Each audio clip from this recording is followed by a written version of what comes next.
진짜 보화. 이사야 45장 1절부터 7절 말씀. 고난 중에 빛나는 신앙. 진주가 어떻게 생기는가? 진주 조개가 입을 벌려 먹이를 찾을 때 모난 모래알이 조갯살로 파고든다. 그 모래가 부드러운 조갯살을 찢으면 조개는 몸에 파고든 이물질을 감싸려고 조개의 피와 같은 탄산칼슘을 분비한다. 그렇게 이물질을 수만 번 감싸면서 영롱한 진주가 만들어진다. 모든 조개가 다 진주를 만들지는 않는다. 10만 3천 종류의 조개 중 진주를 만드는 것은 15,000 종류로 약 15%이고 가치 있는 진주를 만드는 것은 1,300 종류로 1%도 안 된다. 인생도 마찬가지다. 살다 보면 아픔과 고통이 주어진다. 그때 85%의 사람들은 그 아픔과 고통에 진다.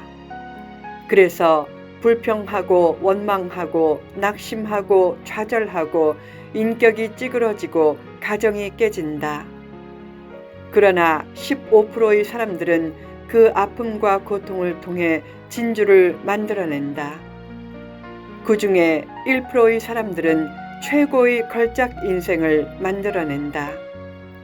살면서 적어도 15% 안에 속하는 알곡 인생이 되고 더 나아가 1% 안에 속하는 작품 인생이 되라. 곡식을 키질하면 쭉정이는 날아가고 알곡만 남는다. 고난과 아픔의 키질을 당할 때 알곡 인생은 게으름과 나태함과 불의를 다 날려보내고 더 하나님 앞에 충성하고 인정받는다. 반면에 쭉정이 인생은 기도해도 소용없네, 정직해도 소용없네, 순종해도 소용없네 라고 하면서 불평하고 한탄한다. 언젠가 알곡과 쭉정이가 갈라지는 추수 때가 온다. 그때 하나님 앞에서 칭찬받는 비전을 가지라.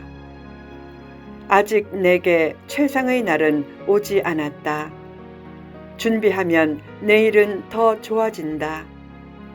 오늘은 실패했어도 내일은 승리할 것이고 지금은 어두운 인생길을 걸어가도 내일은 찬란한 아침 햇살이 펼쳐질 것이다. 어떤 어둠 중에도 절망하지 말라. 왜 열심히 믿고 봉사했는데 어둠이 계속되느냐고 하지 말라.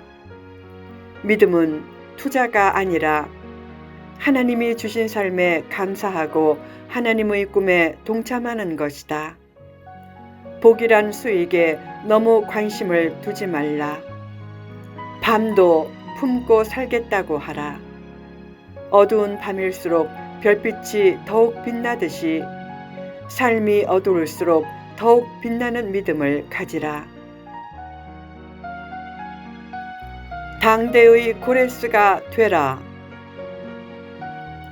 이사야는 장래에 고레스란 인물이 천하를 제패하고 그의 도움으로 이스라엘은 해방될 것이라고 예언했다. 그 예언이 선포된 지 170여 년 후 고레스는 메대의 속국인 안샨이란 소국에서 캄비세스 왕의 아들로 태어났다. 그는 왕이 되자 메대를 격파하고 바사를 세운 후 전 소아시아와 바벨론까지 정복했다. 그리고 이스라엘을 긍휼히 여겨 해방시키고 보화를 주면서 성전을 재건축하는 일까지 도와주었다. 하나님이 고레스에게 기름을 부어 능력을 주시고 열국을 정복하게 하셨다. 당시 많은 왕들이 스스로 허리띠를 풀어 왕복을 벗고 항복하므로 고레스는 3년간 싸움 한 번 하지 않고 전체 소아시아의 수많은 나라들을 정복했다. 고레스의 두 장수가 바벨론 정벌에 나섰을 때 바벨론의 장수들은 더 이상 바벨론에 희망이 없음을 알고 성문을 열고 고레스 장수들과 대군을 영접해 결국 바벨론은 멸망했다. 그때 엄청난 재물들을 얻었다. 누가 그 일을 이루었는가? 고레스가 이룬 것이 아니라 하나님이 고레스를 통해 이루셨다. 하나님은 역사의 주관자이시다. 하나님은 사회가 잘못된 방향으로만 흘러가게 내버려 두시지 않는다. 시대가 어두울수록 하나님이 쓰시는 인물이 반드시 나타난다. 아무리 연약해 보여도 하나님이 붙들어 주시면 고레스처럼 영향력 있는 강력한 인물이 될 수 있다. 또한 아무리 해결이 힘든 문제도 하나님이 한 번만 도와주시면 순식간에 해결될 수 있다.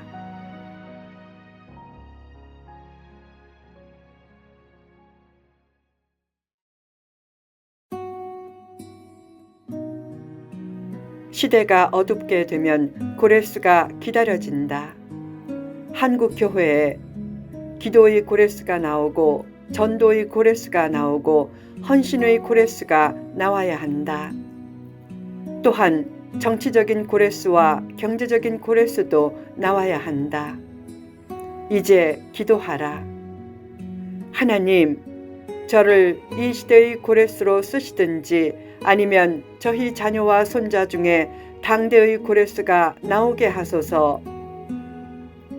당시 고레스는 바벨론 등에서 가져온 금은 보화를 창고에 쌓아두지 않고 유다 민족이 귀환할 때 그 금은 보화를 보내 성전 재건축을 도왔다. 그것을 보면 왜 하나님이 고레스를 축복하셨는지 깨닫게 된다. 축복받으려면 말씀을 깊이 묵상하는 것도 중요하고 무릎이 닳도록 기도하는 것도 중요하지만 그와 동시에 재물 앞에서 성실하고 정직해야 한다. 내가 얻은 보화가 하나님이 주신 것임을 인정하면 하나님이 더 주실 것이다. 구약 성경의 마지막 책인 말라기의 핵심 주제가 무엇인가? 영적인 부흥과 물질 관리는 밀접한 관계가 있다는 것이다. 즉, 물질을 어떻게 관리하고 사용하느냐에 따라 인격과 신앙이 좌우된다. 물질을 어떻게 관리하느냐에 따라 부흥과 침체가 갈리고 성공과 실패가 갈린다. 참된 복을 원하면 물질 문제에서 정직하고 진실하기를 힘쓰라. 물질을 얻는 것은 재주가 있고 부지런하면 되지만 물질을 잘 쓰는 것은 인격과 신앙에 달려 있다. 진짜 보화. 물질을 잘 쓰면 복이 되지만 잘못 쓰면 화가 된다. 물질 생활이 바르고 헌신적이면 어려운 때에 오히려 고레스와 같은 인물이 등장한다. 하나님의 뜻을 이루는 영적인 고레스가 되라. 내 뜻대로 나만 좋게 하려고 하지 말고 하나님 뜻대로 남도 좋게 하려고 하라. 신앙생활은 내면의 정권 교체와 같다. 내가 다스리는 것을 하나님이 다스리도록 내면의 정권 교체를 이루는 것이 진짜 신앙생활이다. 그런 삶이 없으면 감춰진 보화는 영원히 자기 것이 될 수 없다.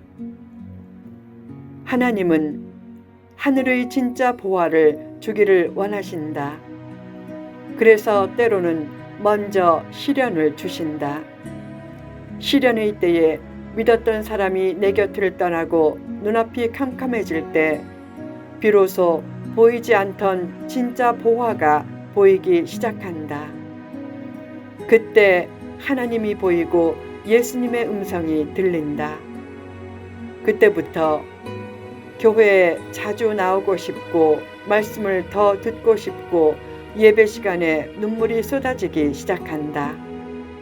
그러면 비로소 눈에 덮인 비늘이 벗겨져 영적인 세계가 보인다. 마태복음 13장 44절을 보면 농부가 밭에 감춰진 보화를 얻으려고 대가를 치르고 밭을 샀다. 보화를 얻으려면 대가를 치르려고 하라. 복을 받고 싶으면 하나님께 더 헌신하고 봉사하라. 심지어는 목숨까지도 내놓겠다고 각오하라. 살고자 하는 자는 죽고 죽고자 하는 자는 산다. 더 나아가 살리고자 하는 자는 더 사는 역사가 나타난다.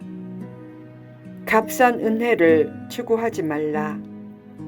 내 뜻이 하나님의 뜻과 일치되게 하고 신앙 고백과 생활 고백이 일치되게 하라.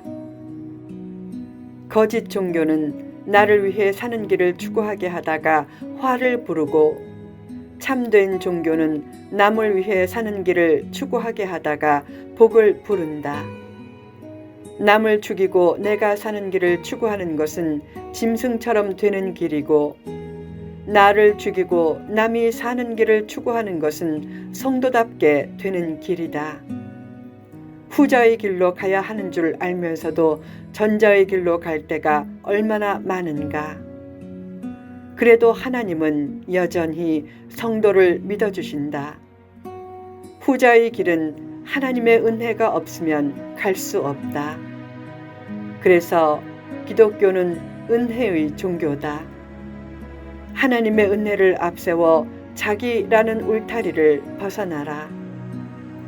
십자가를 외면하는 자녀를 보면 하나님의 마음은 쓸쓸해진다. 반면에 십자가를 기꺼이 지려는 자녀를 보면 하나님의 마음은 풍성해진다.